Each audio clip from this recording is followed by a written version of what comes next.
میرے بھائیوں، ایک بات یاد رکھو، کسی کا مالدار ہونا اور کسی کے پاس دولت کا بہت زیادہ ہونا اور اسی طرح کوٹھیوں اور بنگلوں کا ہونا، گاڑیوں کا ہونا، یہ اللہ کے یہاں قبولیت کی کوئی علامت نہیں ہے۔ اللہ تعالیٰ یہ چیزیں دنیا کے اندر سب کو عطا کرتا ہے۔ اصل چیز یہ ہے کہ انسان کے پاس ایمان کی دولت ہو اور اس کے ساتھ ساتھ نیک اعمال کی توفیق ہو۔ چونکہ دنیا کے اندر بہت سے لوگ ایسے ہوتے ہیں کہ ان کے جسموں پر ہزاروں روپے کا لباس ہے اور لاکھوں روپے کی گاڑیاں ہیں اور وہ گاڑیوں میں بیٹھ کر سفر کر رہے ہیں۔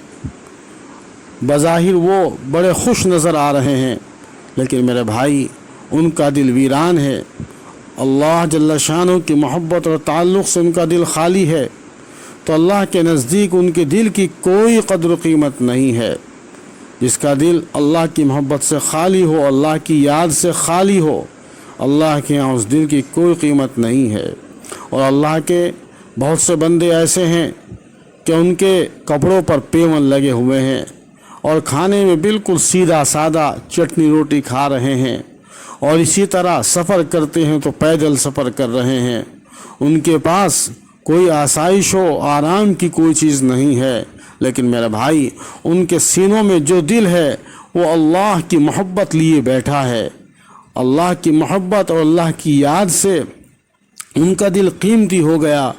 وہ اللہ کے نزدیک لاکھوں غافل جو انسان ہے اس سے زیادہ وہ محبوب ہے وہ بندہ کہ جس کے دل کے اندر اللہ کی یاد ہے۔ اس لیے میرے بھائی اپنے دلوں کو اللہ کی یاد سے سجاؤ، اپنے دلوں کے اندر ہم اللہ کی محبت پیدا کریں۔ اللہ تعالیٰ نے ہمیں ایمان دیا ہے تو ہم اس کی قدردانی کریں۔ آج سب سے بڑا بگاڑ اور فساد یہی ہے کہ ہم دنیا کے اندر الجھ گئے ہیں اور ہم نے اپنی دل کی بستی کو اجاڑ دیا ہے، جو ہمارے لیے بڑی نقصان دہ چیز ہے۔ ہمارے پاس چاہے 2000 کا سوٹ ہو یا نہ ہو، چاہے ہمارے پاس کھانے کے لیے بڑی بڑی کھانے کی ڈشیں ہوں یا نہ ہو، یہ ہمارے پاس گاڑی ہو نہ ہو، میرے بھائی سب سے زیادہ اور عمدہ چیز یہ ہے کہ اللہ کی یاد ہمارے دل کے اندر ہونی چاہیے۔ اور اللہ کی یاد ہی ایک ایسی چیز ہے کہ جس سے دل کو سکون ملتا ہے۔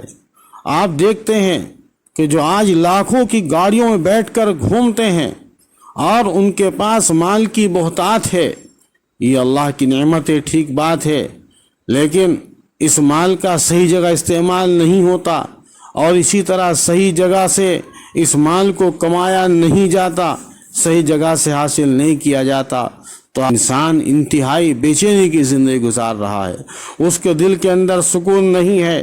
وہ بظاہر دکھ رہا ہے کہ گاڑی میں بیٹھا ہے، لیکن ان کا جو دل ہے وہ بالکل بے سکون ہے اور پریشان ہے۔ راتوں کو نیند نہیں آتی، راتوں کو سوتے ہیں تو نیند کی ٹیبلیٹ کھاتے ہیں تب جا کر نیند آتی ہے۔ ایک وہ اللہ کا نیک بندہ ہے کہ جو چٹائی پر بوریوں پر آرام کر رہا ہے، روکھا سوکھا کھا رہا ہے، لیکن اس کو چین اور سکون کی نیند آ رہی ہے۔ اصل چیز یہی ہے، اصل سکون یہی ہے کہ آدمی چین کے ساتھ سوئے، وقتوں پر اٹھے، وقتوں پر اللہ کی عبادت کرے۔ تو اس لیے میرے بھائی سمجھو، اس بات کو سمجھو، ہم نہیں سمجھ رہے ہیں اس